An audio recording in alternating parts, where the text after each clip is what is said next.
sometimes I think that people get really lost because they're like, well, yeah, if I knew what my passion was, I could go figure out a way to make money, but I don't even know what my passion is, right? And sometimes I think knowing what you don't want is just as important as knowing what you do want. Right. And sometimes I think you gotta have a dream. The School of Greatness. Really?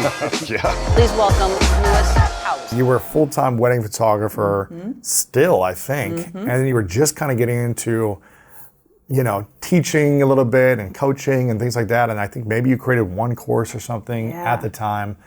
And now it's been an amazing evolution of 6 years of building a massive podcast, courses. You did events for a while, but just being a nomad entrepreneur. You travel the world, you live in different locations, you're a mom, and you're able to build a business that is designed around a lifestyle, which is what I've always talked about and tried to live by my life, is like, how do I live my life and then build a business around that, not where I'm trapped by it. Yeah. And that's something you've stood by since day one. Truly. So it's really inspiring. And I remember, when you were in the mastermind, I was just like, Jenna gets this. Yeah. I was like, you got it. And you were just like, okay, yes, I'm going to do this and execute and then just get results. Yeah. That's been your journey. It's crazy getting ready this morning because I was just like, I really am awake to life in that, this is a pinch me moment. And I don't miss that. I don't miss that in even the mundane everyday life with my kids. I just am awake to wow. And it was crazy because I was just thinking about my journey with you. And I remember your email coming through announcing the mastermind. I remember jumping on it. I mean, I filled out that form faster than you can imagine. But I also feel like, there's times in your life where there's this line in the sand where there's a very clear before and after, right? Where you see a massive transformation. And joining your mastermind was the first time I really invested in myself in a big way. It was so scary. I remember writing the check and I couldn't even tell Drew, my husband, the amount because when you bet on yourself, it's I better prove myself right?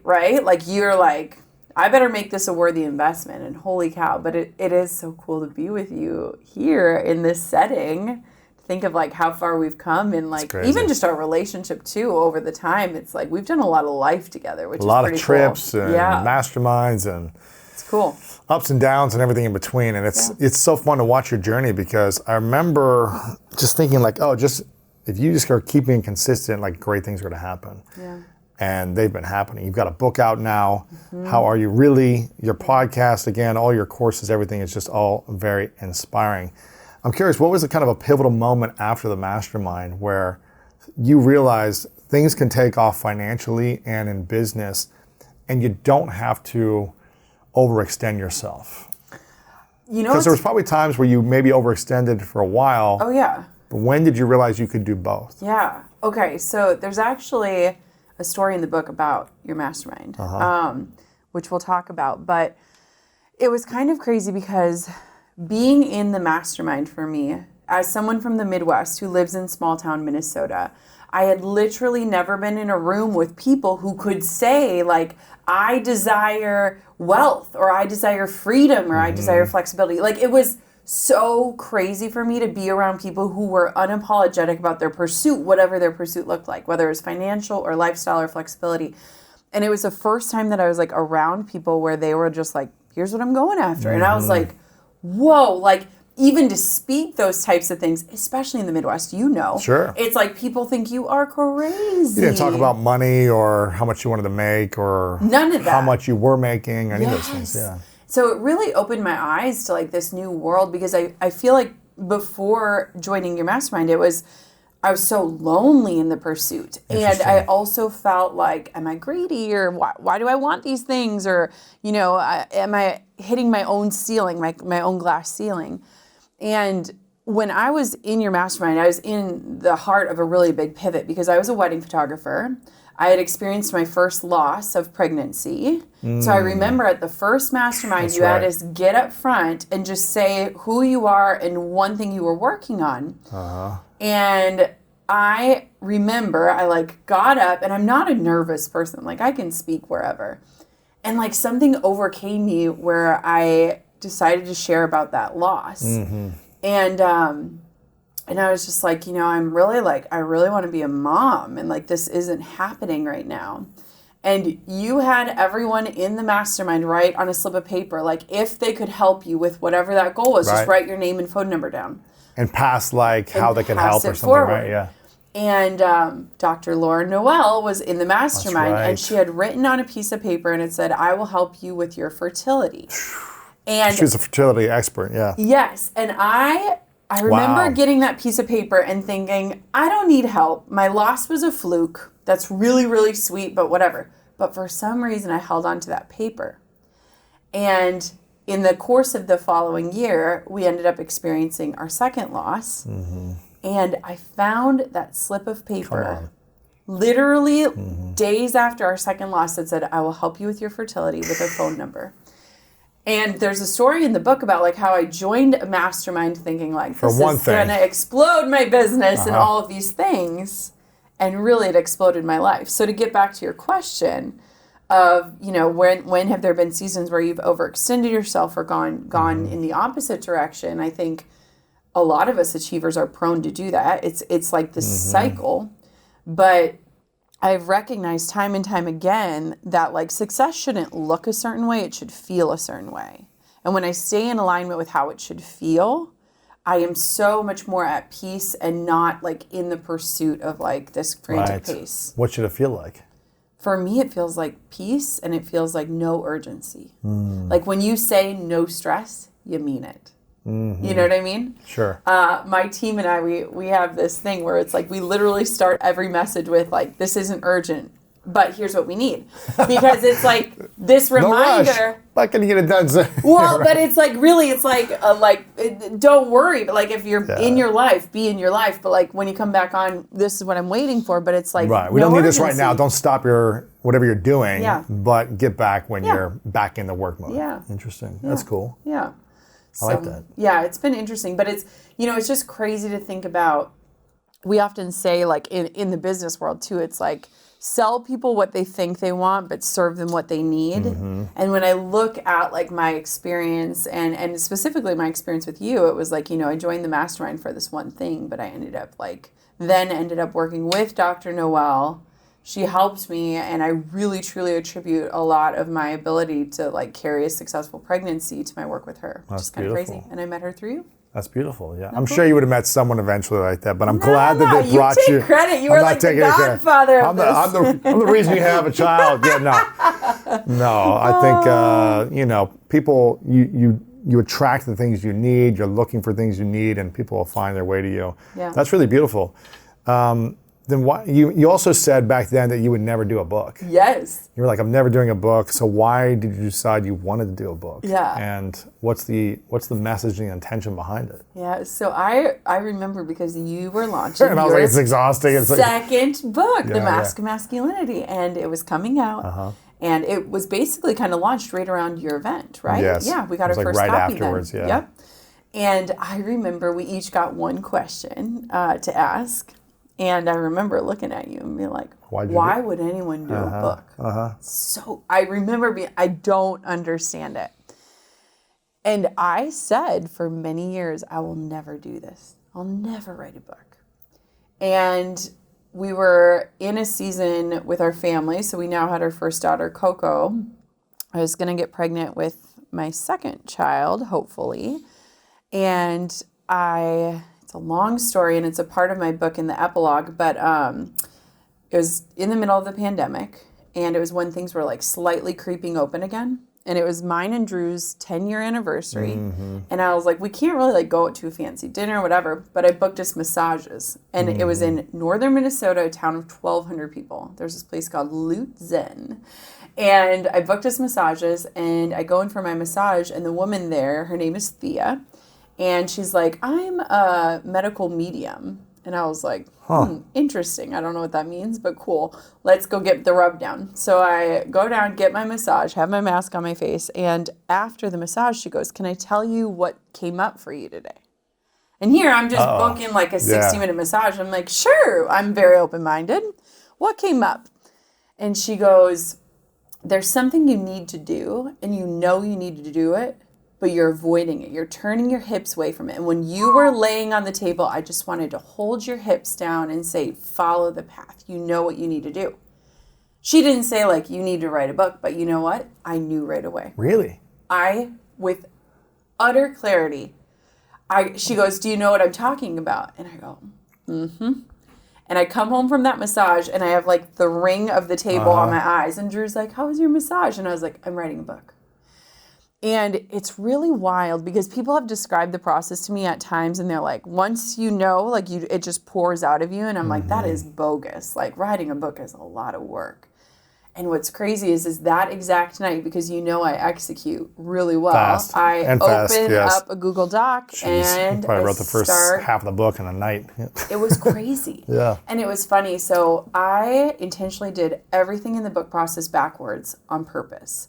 So for me, the times in my life where I've grown or evolved have been when I've allowed myself to be really creative. And whenever money or a paycheck or a deadline gets involved, my creativity is stripped. And so I was like, if I'm going to do this, I'm going to do it my way. So I wrote the book without telling a soul, without a book deal, without an agent, with no commitment or deadline or paycheck. So I was like, if I'm going to do this, I want to make sure that I'm doing it for the right reason. And I want it to matter to me first. Because have you ever had someone, has this happened to you, where I've been approached by people and they're like, this is what your book is about. And I'm like, no. Or like, I can't wait to read a book about this from you. And it's like, that's not what I want to write about. So I wrote the entire book. I gave myself a deadline, December 31st. So I started it at the end of August, December 31st. Finished it December 31st. Wow.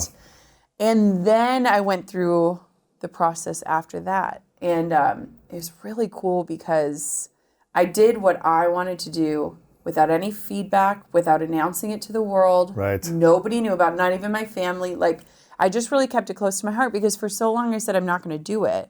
So then I was like, if I start telling people, then I'm going to feel commitment that I have to do it, and maybe it's not the right time or the right thing. But it turns out it was. And what does it end up being about then? Yeah. So what's crazy and a good lesson for all of us is I wrote a business book at first. Now, my book, How Are You Really, is not a business book. But I thought, I run the Gold Digger podcast. I'm the marketing person. I love all that stuff. But I do business and marketing so that I can live life in a way that other people can't. Mm-hmm. And in the marketing business book that I wrote, there were a lot of stories that were way deeper than just strategies. And so when I finally got my book agent and she read through the whole thing and she pulled out chapters for my proposal, because she had the entire manuscript, the proposal was not a business book. Mm-hmm. So when I did all my editors calls and stuff, they were like, this is great, but like, we're not talking about branding. We're not like, this is a book that we need, and we're in 9 to 5s.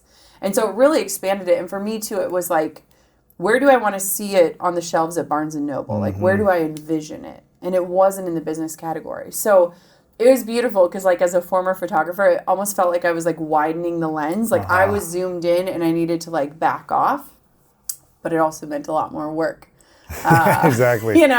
So we scrapped a good chunk of what I wrote, and maybe someday I'll write a business book. But I'm so proud of what it is. So naming a book is really hard. You and I were actually just talking about that. And I hate naming things. Like, my first course was the Jenna Kutcher course because I literally couldn't think of a name. And so we had all these different working titles throughout the process. And it was 10 days before I gave birth to my second child. Wow. And we were like, we need a name. And I kept voice texting people asking advice. And in the voice messages, I would say, those conversations where you're like, how are you? Oh, good, great, busy, fine. And then you feel safe enough and invited to like lean in and be like, but how are you really? Mm-hmm. And someone was like, why don't you just call it that? Right. And I was like, really? And it became that. There you go. Isn't that wild? Beautiful. The whole process is beautiful, I think, of coming up with an idea, launching it, making it the name. But a lot of people are afraid of putting something out there. Were you afraid to create it? Or were you afraid beforehand that you just never wanted to do the work of it? Or why do you think a lot of people are afraid to put something out there? Yeah. I was never afraid of the work, but to me, it never made sense in my life because I remember telling you this and being like, why would you spend 2 years on a project that doesn't necessarily provide a really bountiful paycheck when you could spend like 2 months building a course, launching it, getting it out into the world and like reaping the rewards? And Yes. I really genuinely feel like there is a tipping point in our lives where there are seasons where it's like you will hustle and trade your time for money. And then there becomes this time where all of a sudden time is more valuable. Like you will trade money to claim back your time. You've talked about that a lot. And so it became this thing where it was like, it has nothing to do with the money. I mean, I wrote the whole thing without a penny promised. And so I was never afraid of the work, but it's fascinating because I really kept it close to my heart. Like, I didn't let people read it. I didn't want opinions. And so even my own husband texted me the other night because he has a copy and he's reading it and it feels so vulnerable. Because you don't know what they're thinking or feeling or what are they going to say? Yes. And like, or what's going to impact them, or like, you know, I was talking to somebody the other day and it's like, you and I have lived many shared experiences together, but like we could be in the same hour segment sitting side by side and our takeaways could be totally different. Yeah. And when you're putting out these stories and like being vulnerable and like sharing different things, it's like, whew, like it feels like a piece of your heart. And one of the biggest lessons I've learned in this process is like, my book is a piece of my life's work, but it's not the only thing. Yeah. You know, it's like just a piece of it. And so it's like a very important piece to me, but like there's a lot more beyond it. What do you feel like has been the biggest challenge for you in the last couple of years then? To face. Yeah. So I feel like when people ask me like, how are you really? It's like I'm experiencing the fullness of life. And I mean that in a way of like, I want it all. And I've had to define what it all looks like. And I want to be a present, hands-on mom. And I also want to have a great career. And like the dichotomy of like chasing both of those things simultaneously, coupled with things like mom guilt and all of that, it's like you're constantly questioning like, am I in the right place? You mean if you're being present with your... If I'm working, I'm thinking about my kids. If I'm with my kids, I'm thinking about work. Really? Always. How did you shift to just being present to one or the other? I have to literally like ground myself. Like I have started this practice and I do it all the time now. But like when I enter the threshold of a room, I have to consciously be like, I am all here right now. Because it's easy. Like, here's a story. So I read a lot of books to my 3-year-old. I mean, she loves reading. There will be times when I'm literally reading a book, but I'm like thinking about like, I need to do this for work. I need to do this. And one day we were reading a Dr. Seuss book. And there's a line where it's like, the curtain in the Jordan. Like, you know, they have weird rhymes. And Coco goes, what's a Jordan? And I was like, what? And she's like, what's a Jordan? And I had read this book hundreds of times to her. And yet I wasn't like there. Like, do you know what I mean? Like she's in my lap. I'm reading the pages. And yet I'm just in autopilot because I'm thinking about other things. There was like this massive wake up call of like, you want it all. But like you could miss it all so easily if you're not where you are.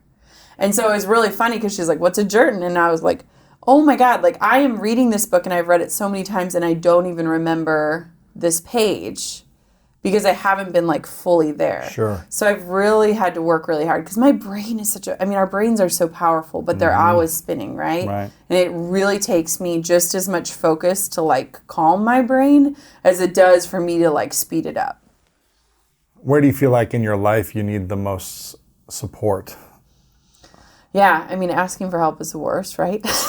I have a chapter in the book about like I had pride's utter chokehold of like I want to do it all and be it all and all these things. And you know, my husband deeply desired to be a stay-at-home dad, and in our struggle to grow our family, I felt like such a failure because he had this vision of like being a stay-at-home dad, and like here I can't carry a pregnancy all the way through.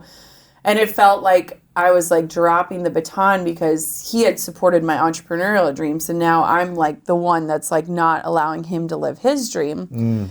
And it's crazy because like him and I, like we just have to be a team.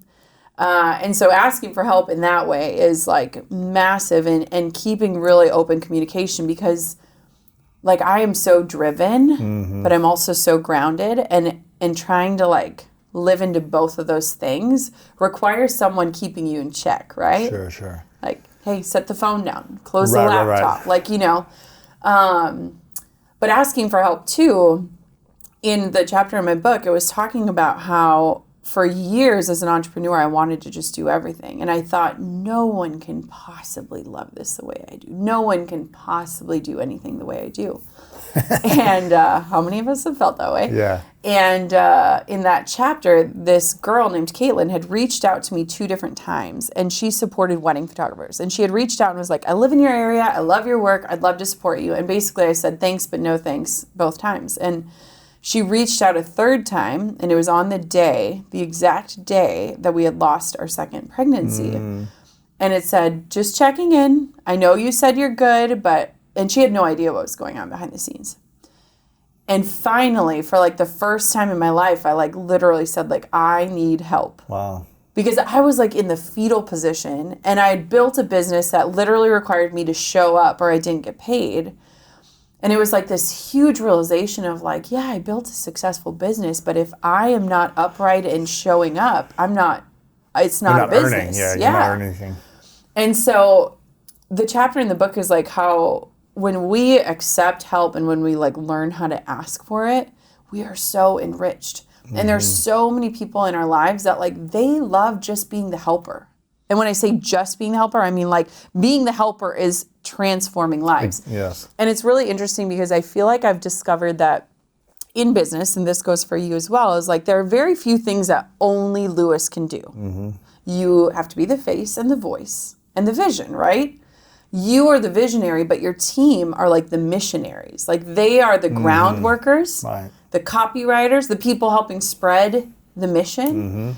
And so for me, it felt like I was white knuckling things. And when I finally released, it like opened my hands to what's possible. What was possible? Building a massive business and having support and creating systems and inviting people in to do work that they're passionate about that I don't want to do. It's like that whole thing. It's like, yes, I could create the graphic, write the caption, like, but should I be doing that? Right. And those shoulds have gotten real small over the years. Because you were so talented. I mean, you were and are so talented at doing so many of the creative and writing and marketing and social and everything else. The strategy that you could do it all, essentially, to a high level, you know. And so letting go of something that you do really well, that you know you love and like, and comes out the way you like it, without having to tell anyone how to do it or teaching people, it's hard to let go of. It's almost like when you're really good at a lot of things, it's harder for you. It's like a platter. It's like when you go to Old Country Buffet and all the food's spread out and you're like, how do I decide what I want? Feels like that sometimes. Yeah, but when you start out, you have to learn everything if you don't have the resources. So it's kind of like a good thing, but then you have to learn how to let it all go quickly. Absolutely. Speaking of letting go, this is an interesting topic, I think a lot of women would love to learn the answer to, or the solution to. You and your husband, Drew, was like one of the nicest guys. I love hanging out with this guy. He's awesome. You decided you wanted to be building the business and he's going to be a stay-at-home dad, essentially, right? And support you in other ways of the business as well, but mostly stay-at-home dad. How can women learn to navigate that if they want to be the driven entrepreneur? Can you be a driven entrepreneur woman?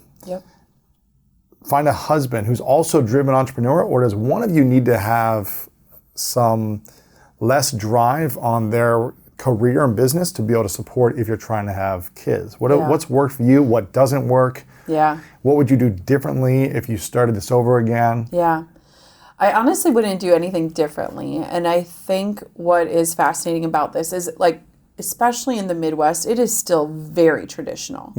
I cannot tell you the amount of times. I mean, probably the coast also, but but no, I cannot tell you the amount of times that we'll mention something about our lifestyle and the person will look at Drew and say, what do you do? And then he'll say, oh, I stay home with my daughters. And then they'll look over at me and be like, well, what do you do? And we always have this joke because it's just like, still, it's so inbred in our society of like, clearly the man must have a really successful career. And I get it. I mean, I've made assumptions as well. What's really fascinating to me is that we've been married 11 years. We've been together since 2008. And we are very different people than we were when we got married. Very different. I mean, you wouldn't recognize that version of me. And it's beautiful because I think we are so resistant to change and we are so afraid to contradict ourselves. Because you probably never thought you'd have a business or be an entrepreneur. Never. Right. Never thought I would Back in 2008, yeah. any of these things. Yeah. Like, I wanted a corporate office and power suit and high heels. The visions I held had zero chance of entrepreneurship in them. And what did he want to do? What was his vision? Drew has done so many things. He could sell ice to an Eskimo. He did cell phone sales, billboard sales, insurance sales. I mean, he's sold pretty much, you name it, he's sold it. But he never felt fulfilled. It was like always on this quest of fulfillment. And I always just like encouraged it because I wanted him to be happy. And his final job before he retired to be a stay-at-home dad was in wine sales. But really, he was just like a glorified stockist. And in my book, I tell a story about like how when I lost that second pregnancy, like not only did I feel the grief of the loss, but I felt like I was holding him back from this vision, this dream that he had. Interesting.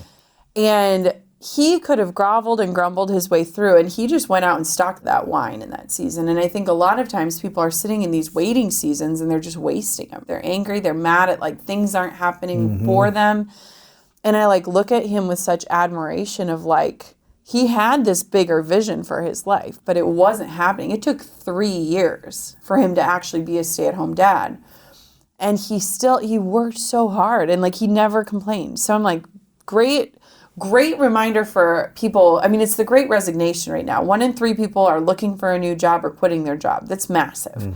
But like, while I admire that, I'm also like, are we giving up too soon? Or are we just angry because things aren't happening? Like, can we still do the thing while we figure out the next idea? I don't know. I just challenge people in that. But back to your question about like the relationship and stuff, something about Drew that used to drive me crazy that I now very much admire is his contentedness. Like, he is so content. Driven. I am driven and ambitious, and I sometimes want more, and I want to go after these things. And he has this beautiful, like, this guy would just be so happy to get in a workout, mow the lawn, and give the kids a bath. Like he truly is just like grounded in that contentedness. And to me, that looked like complacency before. So that's why it drove you crazy. Drove me nuts. Because I was like, don't you want more? So how long did it drive you crazy for? I mean, when I say it drove me crazy, I just didn't understand it. Sure, I was just like... Yeah, you're not screaming or anything. Yeah, but yeah, it's like, what do you want for your life? And like, he was just so happy. And to me, I feared of like, oh, like, are you just not driven? Or like, what is this? And now I'm like, well, what a valuable balance for someone like me to be reminded of like, oh, this is enough. What if he was extremely driven and he was like... I think we'd be battling each other for that. If he was driven and he was like, I'm building this thing and I don't have the time to be at home as much. I'm going to be gone more. I'm going to be back after 7 every night. So hard for us. How would you navigate that? And what advice would you give to women who are driven, who have married into a driven partner, who's... doesn't want to be a stay-at-home dad. Yeah. How would you navigate that as a mom? Yeah. I mean, so something crazy about us is like our oldest is 3.5, and like we've never had help with our children. We've just really, it's just been a personal choice of like, we're all in on parenthood. Grandparents though? I mean, my mom is the only person that has really like watched her, and it's not consistent. So it's like, we're just in it. Right. We've just decided that... Is it like once a week, once every few weeks? Or, if we're lucky. A half a day or a few hours, gotcha. Yeah, okay. it's like go out on a date night. Sure. But we made that choice really, like specifically for us, because our values are just really like to cherish this time, this window of time where they're little is so small, and these years are so important.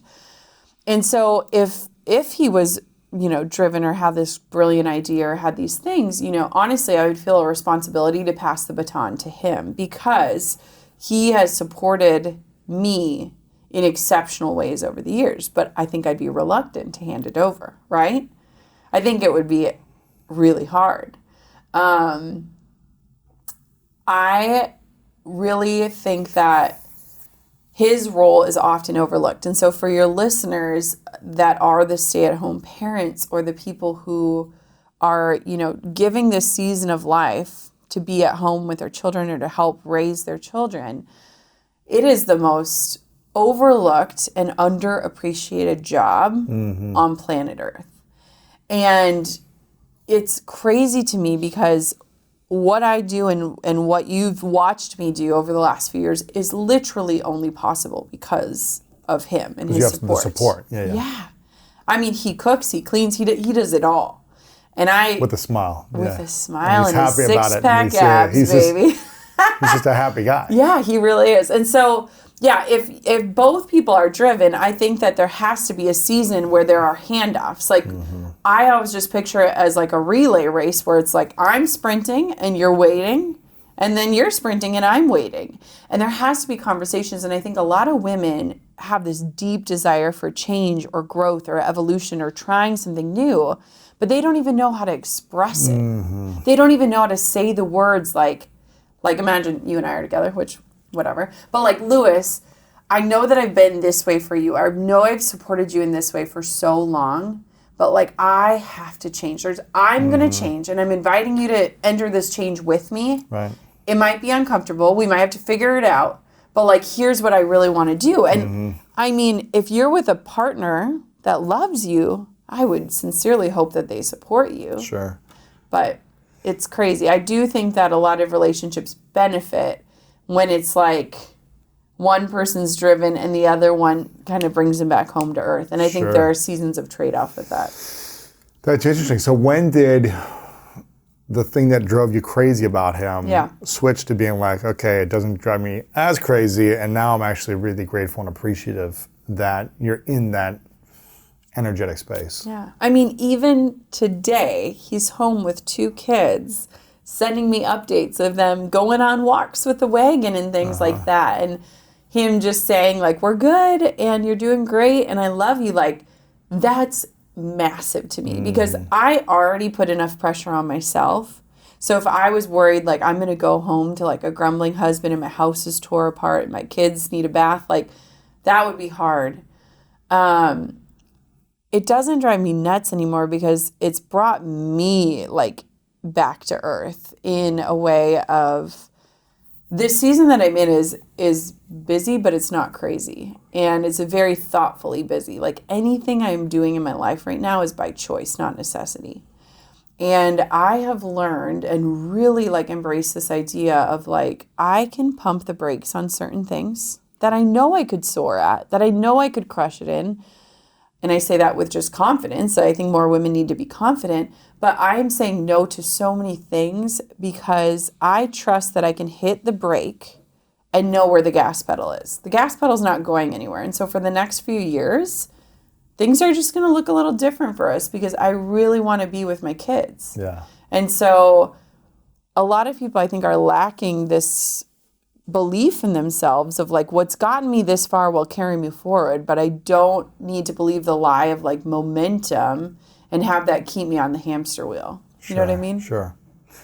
It's interesting because obviously I don't know what it's like to be a woman or in your position, but there's been obviously a movement for decades for women to be more driven and really go after what they want. Yeah. In career, business, goals, dreams, aspirations. Yep.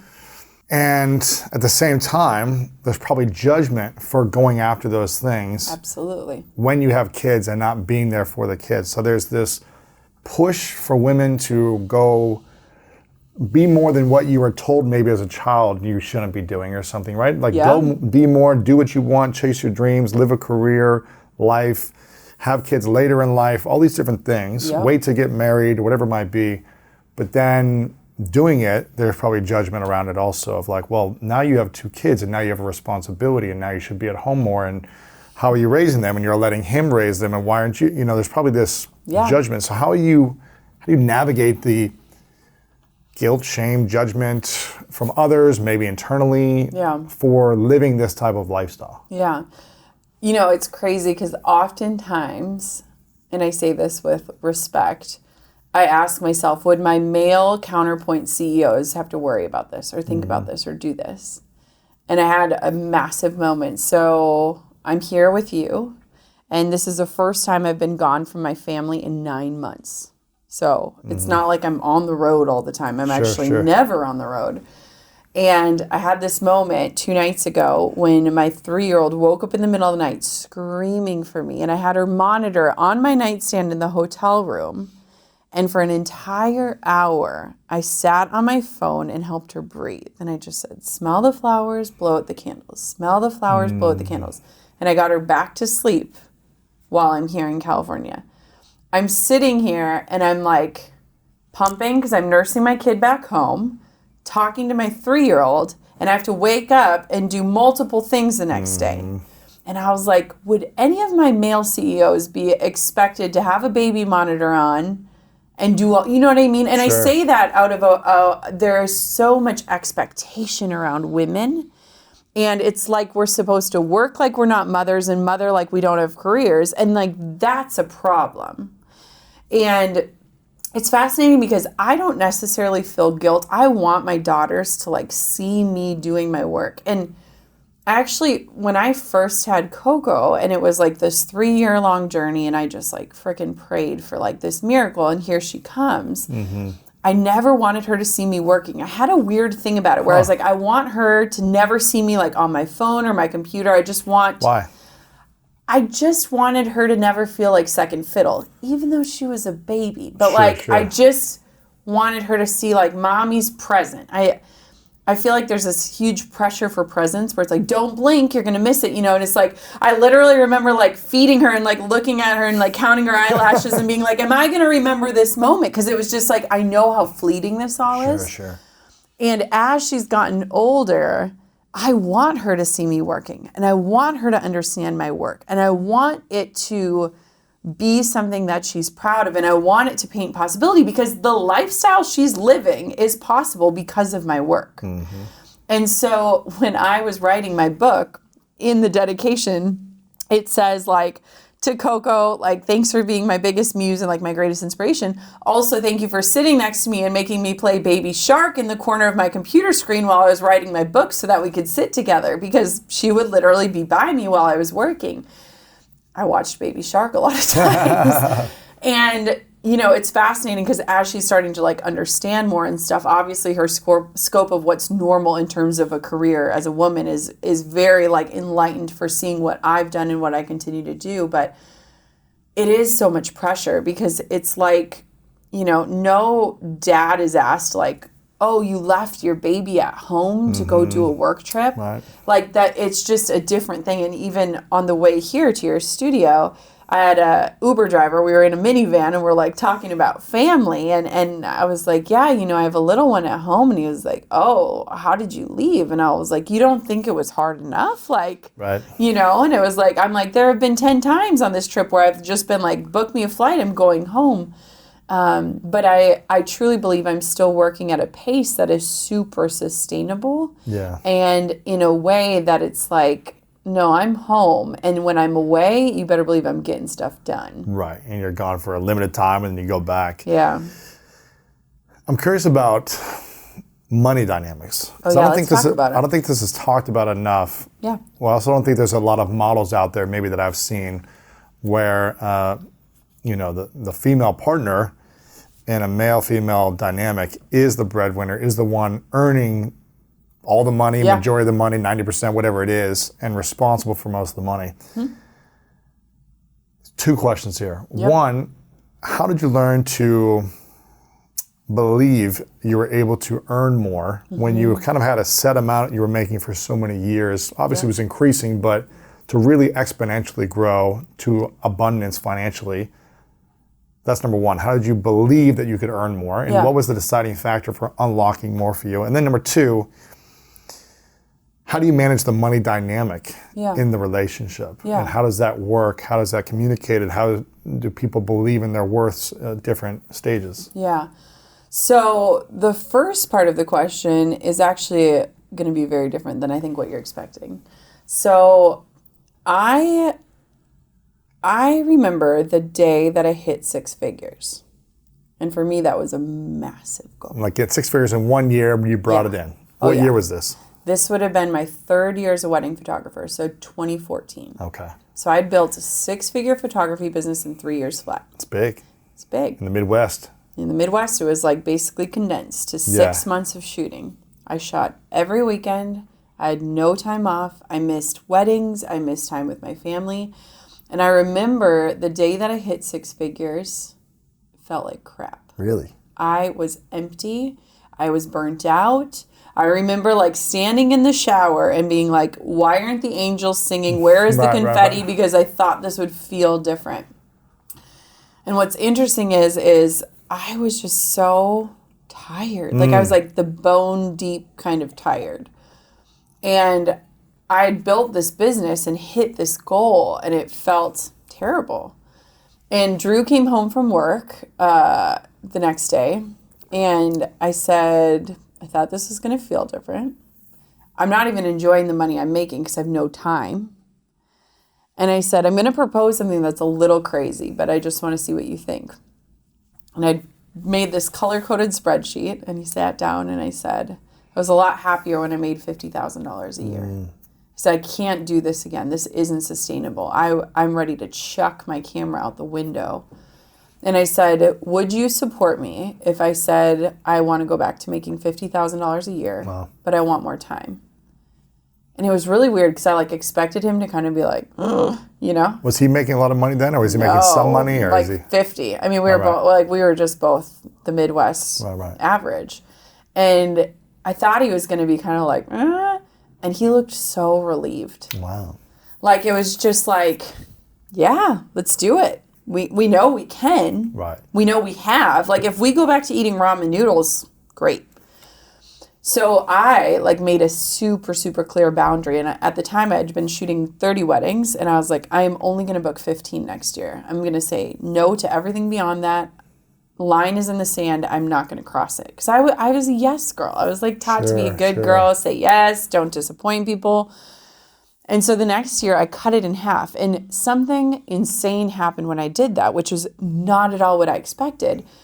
But when I got my time back again, when I got margin back, it was when I was creative again and curious again. Started listening to podcasts, started taking online courses, started learning other things. My eyes would have never been open to any of this world if I would have stayed on the hamster wheel and just kept working more and more and more. And it was crazy because literally I was like, I don't care about money, give me back time. And when I freed up my time, I ended up figuring out ways to unlock how to make more money. Yeah.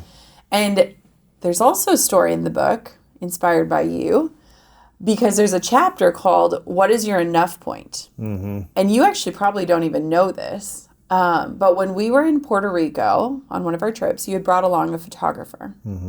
And we were up on the rooftop. Taking photos. I still have a selfie photo from that. Yeah. Yes, we were up on the rooftop. And he comes over to me and he was like... Did he ask you this question, Taylor? Yeah. And he goes, you used to do this, didn't you? And I said, yep. Yeah. And he said, how did you get out of it? How did you become the person that's not behind the lens, but the person drinking the champagne on the rooftop watching sunset? Right. And I said, oh, I bet you want me to like give you like a some golden step nugget. A to Z. And I said, you need your time back. And I said, you have to establish what is your enough point. Like, what do you need to feel safety and security? And you need to draw a line in the sand and not book a single shoot or session beyond it. And I told him, I was like, it's not sexy, but like, you need your time to figure out what's next. You don't even have the bandwidth or the energy to think of anything. And I remember, I feel like he was like disappointed in that answer because it was like, no, there's no magic thing. But like, so many of us are just like, we keep filling up our plates at the buffet and we're so full. It's like we can't even think of the next meal. It's like we're working so hard right now that like how could we have an idea or a vision or do research or curiosity when we're so overwhelmed with what's already in front of us? Yes. And so, it's wild to me because it's like I only unlocked the potential because time was more important than money. And every single time I've done that, where I've claimed back time, whether it was, after having my daughter, I blacked out my calendar for a year and said, I'm saying no to everything. I'm not speaking anywhere. I'm not doing anything. And then I unlocked these other ideas. And it's like, it's like every time I've like valued time, I've done that. To answer the second part of the question about like, what is the dynamic in things, like, it's really interesting because I just see his teamwork. And like, so to me, it's like, it's ours. Of course, this business is mine. I've built it. I have thoughts around like when people get divorced and someone takes half, I'm like, okay, but they didn't necessarily build the thing and things like that. But like, I worked at Target when we got married. So like he literally has been behind this thing since day one. But it's fascinating because there's the business's money and then there's our money. I pay myself from the business. So I still live off of a pretty meager salary because I want to invest in my wealth in different ways. And I'm a huge saver and things like that. So we don't really argue and stuff about money because we grew up in families where, at the grocery store, we would buy like the off-brand Cheerios because they were cheaper. Yeah. Or discount coupon codes. Suave was the shampoo and, And so the fact that we can live a life now, the part that feels most exciting to me is like when we go to a restaurant and you don't look at the prices. That's nice. Yeah. Or you can just buy a meal for anyone. Yeah. Like that to me is the exciting part of the Isn't money. that crazy? Like it's crazy. It's I remember, nothing big and like earth shattering. I was remembering, even this morning, I never forget like the things that I went through. But I remember that this morning, I don't know what triggered it, but I was walking out of my building that I'm in here in LA, and I was just like, man, 12 years ago, this would have been not even possible. To be able to be in a building like this. Not even a vision, probably. To be able to be in a building like this, in a city like this, paying the amount of rent that I'm paying, I was like, it's crazy what is possible if that's something you want. I'm not saying everyone needs that, but I just remember thinking that, and also not being able to pay for, like going to meals with friends and being like, looking at the check and be like, okay, I only bought this much, and here's all I can give. Yes. Where now it's not even just you don't have to look at the check, at a certain That's point. like financial freedom to me. Yeah. I'm at a place in my life where like financial freedom is being debt-free by choice because my parents really struggled with being in debt, and I was very aware of it growing up. And if money can fix something, it's not a problem in my life. And so the tire blows, whatever, we buy a new tire. But if we haven't learned anything these last 2 years around how valuable our health is, how valuable our happiness is, how life is meant to feel good and not just look good, then we really missed an opportunity. Yeah. So, yeah, it is wild though, because we grew up in a family where like Red Lobster was a real big deal. Yeah. And you get no beverages, no dessert, and you split a meal. No, you get the beverage, but it's got to be a refill beverage. Yeah. And then you keep filling it up to get as much out of that restaurant you could. It's just like Dr. Pepper land. You just keep filling it up. But, yeah. So free refills was where I went. Yeah. So it's exciting to like live in a life where it's like, yeah, I can buy the $10 green juice. To me, that feels like success more than any other thing. Yeah, that's interesting. And so, how does the money, the psychology of the money, then influence the relationship in a certain way? Now that you have been the one, you both kind of are at the similar level, and now it's like, okay, your business has been earning an abundance of wealth for the family, and you're the one who's been creating and generating that, not him. How does that dynamic work? Yeah, he has access to everything. He has passwords to everything. It's just this level of trust, and we have a lot of conversations around it, but they're not like heated, where it's just like, here's where we're at. He's on all the investment calls. He's a big part of like figuring out our will. So it's really not a thing. It's not an issue. There's nothing. No. And it's really, and I think too, because we live in a place of like abundance, like where and not in like a woo-woo way, but like in a way of like we have more than we ever dreamed possible, Right. and we're awake to that. It's just like there's never pressure on me to perform more or earn more. It's like this beautiful like. And he's not driven to need more. So he's happy with. We're so content. He's chill, so it's not like he's driven for more. And he's happy you're making this or less. Yeah. It's not a big deal. Yeah. We're very much just like at peace in our lives. And I think too, the Midwest keeps us really grounded. Yeah, I'm of really course. thankful we still live there, which, so for so many years, so many of my friends would be like, what are you doing? Like, come to LA, come to New York. What are you doing? And it's fascinating when I'm in places like this because they really drain my energy. Just the city energy. Yeah. I'm Driving, like hearing everything. sirens. I'm like, Sure. traffic is like, it takes you 45 minutes to get 3 miles. Like it's a different way of living. It's not a wrong way of living. It's just not for me. Yeah. Like I prefer being in the woods overlooking a lake and Sure. working wherever my laptop is. So The idea of that is like this fantasy that maybe one day I would like that. Yeah. But also going somewhere and having no activity, after 3 days I'd be like, I'm bored. That's what I would feel this season of life. But maybe one day I'd be like, that's all I want. You know what I think is interesting though about that?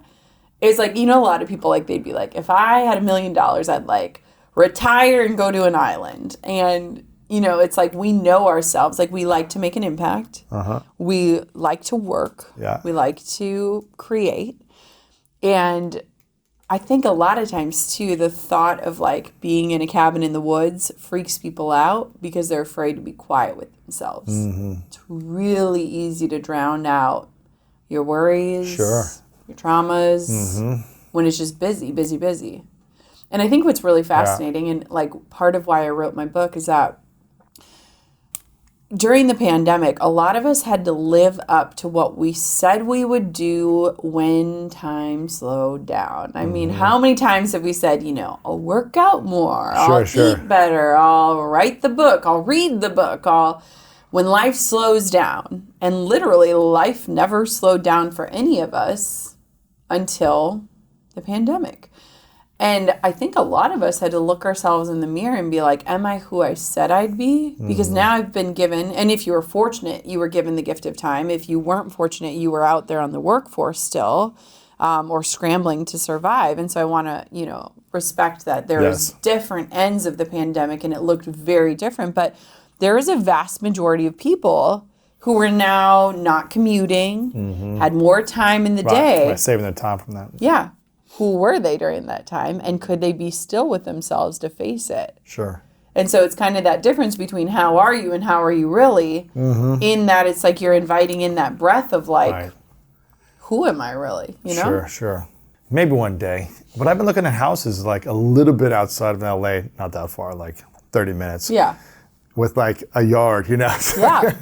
You kind of like, that's what's so wild to me here. It's just like we want like space and privacy and woods and quiet and like you let the dog out the back door and the kids run around and play in the streams and stuff. And I think too, it's like that's like my childhood, That was my childhood. That's what I was gonna say. It's like a big backyard and the big tree that building you're a climbing. dam in the stream over hours. Picking up crawfish in the stream. Yeah, of course. Yes. Crawdaddy Life. Yeah. Oh yeah. We would go under the bridge like down the road and that was life. Yeah. It was life, but I guess that could be life again. One day.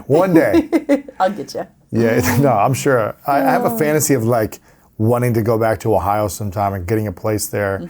But then I go visit in the winter and I'm like, I don't miss the winter. Then just don't go in the winter. Right. So but then the summer, there's mosquitoes and humidity and I don't miss sweating all day. Yeah, if you're off of Lake Superior, we don't get that as bad. So there's tons of mosquitoes up there though, right? We haven't had them bad. Really? Because we're right off of the lake. Minnesota, there's tons of them though. Yeah. Not in there. general. Exactly. Yeah. But anyways, I'm really excited about this book and excited about everything you're up to. I think if people are, and really the podcast, which you've been doing for many years now, has been about marketing business and building this business around your lifestyle, which I think is really inspiring.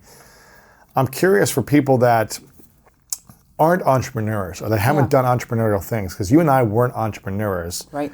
We kind of became one. Yep.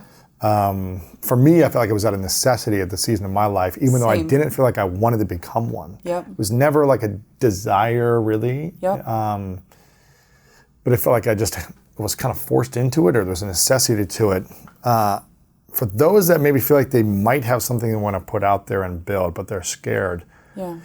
should they just go for it? Should they test something first and try to get a few sales and something? What do you think is the best approach now in today's time? So I talk a lot about how I sometimes don't necessarily know what I want, but I know what I don't want. Which is what? Like when I was in corporate America, I sat down at a table just like this, and my boss said, "Here's your 5-year plan." They never once asked me, "What do you want? What's your next move? Where do you want to go?" And I wanted to go to corporate. Like I wanted to move back to Minnesota, be in Minneapolis. But here I was in a store, a glorified HR person that had to bring the garbage to the dumpster at the end of the night, wearing red and khaki, which by the way, I hate red and khaki. And sometimes I think that people get really lost because they're like, well, yeah, if I knew what my passion was, I could go figure out a way to make money, but I don't even know what my passion is, right? And sometimes I think knowing what you don't want is just as important as knowing what you do want. Right. And sometimes it's an easier place to start with. Like, I don't want 10 vacation days a year. I don't want to work weekends and nights. Like, and so it's like trying to figure those things out. But the other piece of that is that we have to like start to be open in saying, I've changed. Right. I'm evolving. Maybe I wanted this thing for a while, but now I want something different. Yes. Yeah. It's like we get so attached to our identities that the thought of like saying, oh, I'm different, or I know I said I wanted this, but it doesn't feel the way I thought it would, and so I want to pursue something different. It's like there's this notion, Dr. Maya Shankar was on my podcast, and she talks about identity foreclosure, and it's like, the reason why you hold on to jeans that don't fit you anymore because you remember how you invested in them, or the reason why you get the degree even though 3 years into it you know that you don't want to do the profession. It's this idea of like, so I got to make it worth something, but instead then we're wasting our future, right? And so You call it identity closure? Identity foreclosure. Like as in I'm foreclosing this piece of me. I am shutting it down because I am no longer who I was. And it's fascinating because even being here with you today, having a book coming out, you're seeing a changed mind. Yeah, you didn't want to do this years ago. All. I mean, you are the one person who truly witnessed how much I said I wouldn't do this. Yeah, you're like, just go launch a course and make a bunch more money and have less stress. Yeah, I mean, totally. Yeah. And so it's like we are so afraid of changing, and not just changing, which is scary and uncertain. We're afraid of people seeing us change. We're afraid of being like, I know I said this one thing, but I don't believe it anymore. Yes. And I think that change is like growth and evolution. And like we're in this thing called life school, School of Greatness, life school, where we are learning. And if we're not learning and evolving, like, what are we doing? We're missing this opportunity. But I would say for those people who are like, maybe I have this idea or whatever, do it as an experiment. Don't attach money to it. Yes. Don't attach deadlines. Look at how I wrote the book.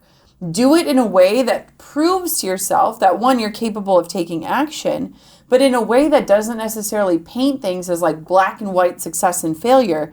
Look at everything as an experiment. I'm going to try this thing. All it's going to do is yield a result, and that result is going to guide my next step. Yes. And I feel like nowadays it's like, we have to like define, is this a success or is it a failure? No. I've done many things and failed. I've tried many different things and been like, oh, that was not, like I did senior portraits one year because I was like, I can make bank shooting seniors. I hated it. Yeah. Did it for one summer. I was like, never again. Was it a failure? No way. It was just a point on the path that was guiding me forward. And so I feel like getting really open to like trying things. And the other part of that is that every single time I've tried something different, it's always been a side hustle. I've not abandoned the 9-to-5 to jump all in on something. I've used the 9-to-5 to fuel the other something. Then when I did courses, I used the courses to fuel the podcast. And when I did the podcast, it's like they all pour into each other. And it's like we're so quick to neglect something because it wasn't the perfect fit, when it's like that can propel you forward if you lean on it. And it'll give you this ability to not feel the desperation that makes us say yes to the wrong things or do things that were never meant for us. Right, absolutely. What was the biggest identity foreclosure you've had in the last few years? Getting rid of my Abercrombie jeans from when I was 18. Truly, I remember how expensive those suckers were and how I saved every pretty penny. And I told myself someday they'll fit again. And guess what? They don't. And they're not even in style anymore. But I literally, no, I mean, that was part of it. But I think for me, moving back home, which is something, so Drew and I met in college in Wisconsin, lived in Wisconsin for over a decade, and moved back home to Duluth, Minnesota. And, you know, one, I never thought I'd move home. There was just something about it where it was like, the people that are there are still doing the same things. Right. Still the same people. Different mindsets, stuck in the ways or whatever, yeah. And I had noticed too a trend, and I'm curious, like when you go back to Ohio, if you like stay where you grew up, like do you kind of revert to your old self? A little bit, yeah. I really love it though, because I do, because I'll hang out at the restaurants and I'll like just talk to the people just like I'm there. Yeah. You know, like I'm from there. Yeah. It was funny though, because I like, whenever I would go home, like in college, I'd like find myself like sleeping on the couch again and watching MTV and eating ramen noodles and like things that were not a part of who I was, but like there was just this like comfort of like, this is what I do. I never thought I'd move back home, and I had this vision. After our second loss, I like hired someone to like help me unpack the grief, because I skipped like denial and went straight to anger after our second loss. Because I just was like, what is wrong with me? Why is this happening? You know, I was very public about our first loss and felt like there was purpose there. Yes. The second one, you were like, this is frustration and anger. Yeah, and I was like, I got the lesson already. I don't need this again. Right, and I was like praying to God, like, where is your redemption song? Because I want to like prove how great you are, and now you've let me down again, and like I don't even know where to go from here. And I hired this person to like help me unpack my grief, because I was like, I'm angry, I hate my body, I don't know what to do. And she like led me through this exercise, and we were like sitting together, and we would get on the phone once a week, and every time I wanted to like hit ignore, you know, like I was just like didn't want to do the call, deal with it, yeah, because I was just like, I know this is gonna suck. And we're like on the phone, and she's like, okay, we're going to do a little exercise, and I want for you to close your eyes and like breathe. And her name is Erin Trelor, and she runs a really cool Instagram called Raw Beauty Talks, and it's all about like coming back to your body. And so she's like having me breathe, and she's like, I want for you to envision like the most vibrant version of yourself. Like you are happy and energized and alive, and it didn't just stop at like the vision. She's like, you know, like put your fingers in your finger slots, like step into your feet. Like I want for you to be there and like feel what it feels to like be fully alive and to enjoy your life. And she said this line, and it was like a dial on a stereo, I want for you to turn your intuition up and turn the noise of the world down. And I was like envisioning all of this. And in the vision, I saw this little girl and pancakes and a Persian rug, and I was wearing jeans and a white linen shirt. And I opened my eyes after the vision. I was like bawling. And I said to her, she goes, you know, what came up for you? And I was like, I think we have to move. And she was like, what do you mean? And I was like, I love the house we're in, but there's this bedroom, and it was always going to be our baby's bedroom. I get so emotional, but... And I'm like, every time I walk by it, I just think about what hasn't happened. Yeah. And I was like, this vision of like this long table and like this rug and this baby, and like I see it. And I was like, I think we've got to move. And that day, because I'm a quick action taker. You're like looking at houses, you're like, literally, you're finding an agent. Yes. I get on Zillow and I type in Duluth, Minnesota. Wow. And Drew and I had never talked about moving home. Like it was like maybe we'll move to Minneapolis someday, like, you know, kind of stay in the city. Where were you living at this time? We were in a really small town in Wisconsin called Fort Atkinson. And we had great friends and stuff, but we didn't have the support of a family. and I found this house on Zillow, and I text my family text thread as a joke and say, maybe this will be the Kutcher Craftsman. Like, it was this beautiful home in Minnesota. We had never talked about it. Drew's out on a run, and his phone starts blowing up because my family's like, move home, move home, He's like, what? home. We never talked about this. Yeah, he gets home and he's like, what is going on in your family text thread? Like, it's going crazy. And I was like, did you see the listing? And he's like, what listing? And I was like, I saw this house in Minnesota, and I thought he would be like, maybe 3 years from now. And he was like, oh, we could do that. And I was like, what? And, it's crazy because I didn't necessarily move because of the vision, but it was like the first thing where I was like, where we are is not working for me. The craziest part is this, Lewis. We didn't move for like 7-8 months. The day after we moved in, I took a positive pregnancy test. Wow. It was literally, I always say, I'm like, it's like I would like had to move home and like be grounded at home. Like, it just felt like this like crazy moment where it was like, I'm home and I'm ready and like, this is it. And that next day you moved in. That's crazy. It's crazy. When was this? April 1st of 2017. Oh my gosh. Or 2018, yeah. So it was like... It's like right after the mastermind it was that next year. And it was like, and here's the thing that's so wild about my journey, because, 1 in 4 women experiences pregnancy loss, is that when you're in it, it is dark. I can imagine. And I often think about, it's like if you were like walking through like a warehouse and it's just like pitch black and you're literally just like inching step by step, like you don't know where you're going.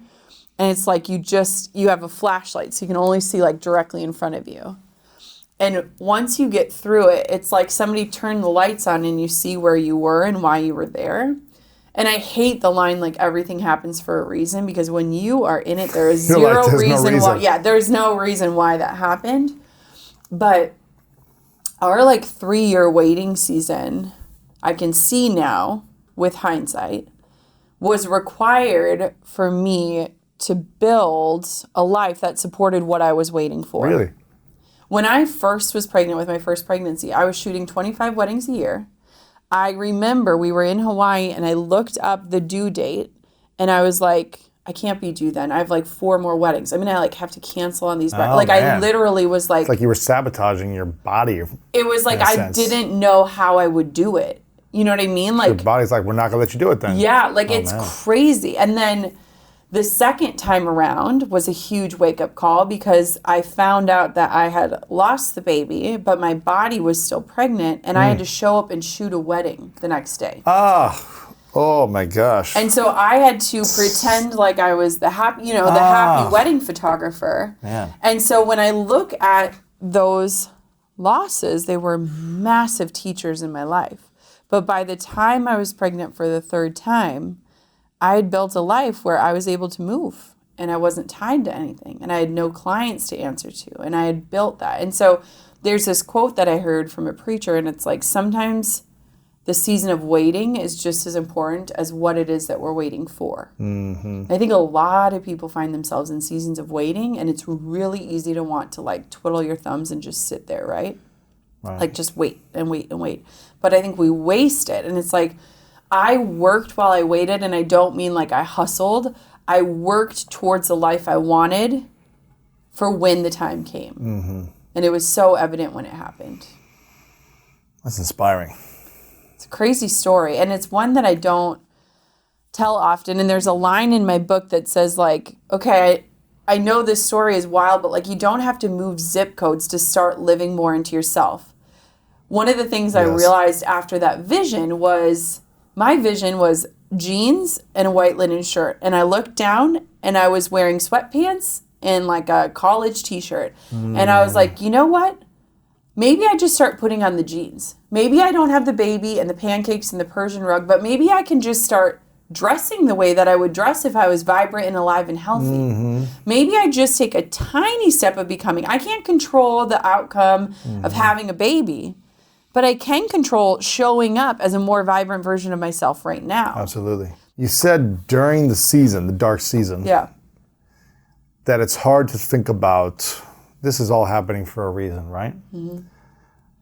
what do you think we can think about during a dark season? If someone deals with anything dark in their life, how should they be processing or thinking about it as opposed to, oh, well, maybe this is happening for a reason? I don't think that, I agree. I don't think that language is helpful when you're in it, right? Right. Because there are so many tragedies and things that shouldn't happen or that you shouldn't have to experience. There's this line in my book that talks about grief, because we talk about it, and it says that a lot of times people want to move on from grief. You're waiting for life to feel normal again. You're waiting to feel like yourself. And I say, grief isn't something that we're meant to move on from. It's something we're meant to move with. We're meant to pick it up and carry it with us, even if we're inching forward. Like, we're getting stronger because of the things we've been through. You're not meant to come out on the other side of grief the same person you were when you went into it, right? Like, what a wasted opportunity for tragedy. And in my life, loss has probably been my greatest teacher, right? Like, I look at those like lost pregnancies and I'm like, they were like somehow like looking out for me. And it doesn't mean that it wasn't hard or that I literally think about those babies every single day. But if I wasted that and like didn't use it, that would be a real loss. That's the tragedy. That's the tragedy. And I think oftentimes it's like we sit in the loss and we waste that time when we need to just slowly start moving with it and carrying it with us as a changed person. I don't know a single person who has been through anything tragic in their life. I mean, you lost your dad. Like, you are a different person than even a few months ago. Absolutely. And so I believe that we've got to like change the notion of like, oh, you're going to be back to normal in a month, or like this expectation. And it's like we've got to invite people to like evolve and move forward at their own pace. And I always liken grief, like for me, and it might be different for you, but for me, I always think about like Lake Superior. We have a place on Lake Superior, and there are some days where I can stand on the shore and watch like how mighty and powerful it is and just stand there in awe. And there are some days where it feels like grief makes me feel like I'm literally getting sucked under in the current and I can't even stay afloat. And there's a huge difference between like the days where you can be like, yeah, that was hard. And I'm I can see the power of that and stuff. And there are days where you're like triggered or something and it's like you are sucked under. And we don't give ourselves enough space to like have those different types of days. Right. And you don't know when they're going to land. Yeah. There will be, like, I still think about like the due dates of my first pregnancies. Or I celebrate a kid's birthday and I'm like, my kid should be that old. So it's like, if we don't give ourselves a grace of like, some days I'm getting sucked in. I need a life raft. And some days I'm like just standing there being like, wow, that was powerful. I mean, it's all a part of the process of grief, I hear you. It's been coming in waves for me for the last 2 months too. Yeah. I mean, since my dad passed, it's like some days I feel okay, and then other days it's like I hear a song and it triggers me and I just feel really sad or vulnerable or grieving. Yes. It's a process. It's a journey. A lifelong process, I think. Oh, man, I'm really excited for this. Your book, How Are You Really? I want people to check it out at jennakutcher.com or follow you everywhere on social media at Jenna Kutcher. Your podcast as well, the Goal Digger Podcast. If you're thinking of entrepreneurship and business and branding and marketing, go listen to that. It's a powerful, powerful podcast. You got tons of courses and programs and things for people to help who are creators, entrepreneurs online as well. So they can get it all at jennakutcher.com. Is there anywhere specifically we should go for the book? Yeah, you can go to howareyourreallybook.com. Okay. And we've got a landing page and all the spots you can grab it. And, as someone who said I would never do this, I've never worked harder on something in my life. And I've never wanted it to be in the hands of more people. And so I really am excited. Yeah, a book is a lot. It can be a lot. I mean, no one does a book and just like kind of haphazardly puts it out there. It's like it's so much effort and energy and something we really care about, when we want to launch a book. It's interesting. It's probably why a lot of people are resistant of doing it. Absolutely. I mean, You know what's interesting is like as content creators and digital creators, the fact that you work on something for 2 years without revealing it. Crazy. But you know what? It's been such a great lesson for me of like sitting on something, waiting on it, revising it, editing, like where it's like, you know, done is better than perfect in a lot of ways. And in a lot of times it's good to take that imperfect action. And when you do something like this, you're really taught patience in the process. And it's been a really good teacher for me. And you could also get caught up in never being done. Yeah, so someone said to me the other day. You also need a deadline, yeah, too. Yeah, they're like there's a reason why it's called a book release. And it's like you're releasing it out into the world because you could literally nitpick. Go for years. For years. You could work for 10 years. I think a lot of people do that. And they never put it out. That's right. I mean, there's so many things I could change in my previous books still today. I'm like, I could have added this or taken this out. Could always do that. You always could do it. Yeah. So it's a yes and. It's like, okay, how can I give it the patience, the time, the energy, the revisions, and also release it. Like there's going to be something that could be changed. I'm very excited for you. HowAreYouReallyBook.com. Make sure you guys go check it out. Get a few copies for your friends, all the bonuses and all that stuff. JennaKutcher.com. This is a question I ask everyone at the end called the 3 truths. So imagine it's your last day on earth many years away from now. You live as long as you want to live. You get to do all the things you want to do. Yeah. But for whatever reason, everything you've created has to go to another place. The book, podcast, social media, content, everything's gone. No one has access to your information anymore. Okay. But you get to leave behind 3 lessons with the world that you've learned, 3 truths. Yep. What would be those truths for you? Time is your currency. Everything is temporary. And you'll never regret the time you spend with the people you love. Yeah, amen to that. I want to acknowledge you, Jenna. It's been a beautiful journey since I've known you. 2017, since I first met you. Yeah. Isn't that wild? 25 years, almost 6 years now. And the way you show up for yourself, the way you show up for your family, for your kids, for your dreams, for your health, everything. You make decisions that aren't popular sometimes. You do things that are against the norm, but you do them your way. And you do them in a way that works for you, that makes you feel peace and healthy and loved. And so I think that's really beautiful that you're giving and creating and serving people and also reminding yourself to make sure you serve yourself in that process and not lose yourself in that process. So I really acknowledge you. Very proud of you. Thank you. Very grateful for you and your friendship and everything. Thank you for having me on this show. And you know, it really is a full circle moment of like, Drew and I often talk about how being a part of your mastermind changed my life in so many ways. And so thank you for being that leader, but thank you for being my friend too. Of course, yeah. I'm happy. I'm always wanting to facilitate, facilitate experiences for people. My final question is, what's your definition of greatness? Doing what you love, being with the people you love, but doing it in a way that feels good and doesn't just look good. Jenna Kutcher. Appreciate you. Thank you. You're the best. The amount of hours that go towards my business versus my personal, it's definitely business. Sure. But I'm so not conflicted on what is my priority that I would burn my company to the ground in a heartbeat if my husband needed me to. Sure. I would, if he said, hey look, we're starting to fracture, I would immediately stop doing my interviews. I would tell